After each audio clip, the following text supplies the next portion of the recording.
અને હવામાન શાસ્ત્રી અંબાલાલ કાકાની આગાહી શું કહે છે એના ઉપર દરેકની નજર રહેતી હોય છે, તો એ પણ આપણે જણાવી દઈએ કે અંબાલાલ કાકાનું કહેવું છે કે આવનાર 24 કલાકમાં ગુજરાતમાં સારો વરસાદ વરસી શકે છે। 72 કલાકમાં ભારે વરસાદની આગાહી કરી છે અને ઉત્તર ગુજરાતની સાથે સાથે દક્ષિણ ગુજરાતને પણ મેઘરાજા ભીંજવશે। સાથે જ 12 થી 18 જુલાઈ સારા વરસાદની આગાહી અંબાલાલ કાકા કરી રહ્યા છે। આગામી 72 કલાકમાં રાજ્યમાં વરસાદ ખાબકી શકે તેમ છે। પૂર્વ ગુજરાતના ભાગોમાં ભારેથી અતિ ભારે વરસાદ થવાની શક્યતા રહેશે। આ ઉપરાંત લગભગ મહીસાગરના ભાગોમાં ભારેથી અતિ ભારે વરસાદ થવાની શક્યતા રહેશે। આ ઉપરાંત પંચમહાલના ભાગોમાં ભારેથી અતિ ભારે વરસાદ થવાની શક્યતા રહેશે અને નવસારી સુરતના ભાગોમાં પણ વરસાદ થવાની શક્યતા રહેશે। દક્ષિણ સૌરાષ્ટ્રના કેટલાક ભાગમાં ભારે વરસાદ થવાની શક્યતા રહેશે।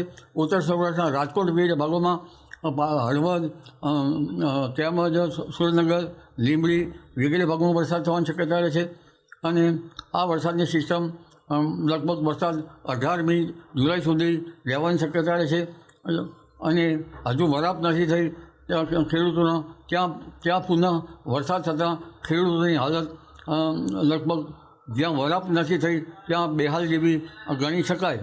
આ ઉપરાંત તારીખ 26 થી 30માં પણ એક મજબૂત સિસ્ટમ આપતા ગુજરાતના ઘણા ભાગોમાં વરસાદ થવાની શક્યતા રહેશે।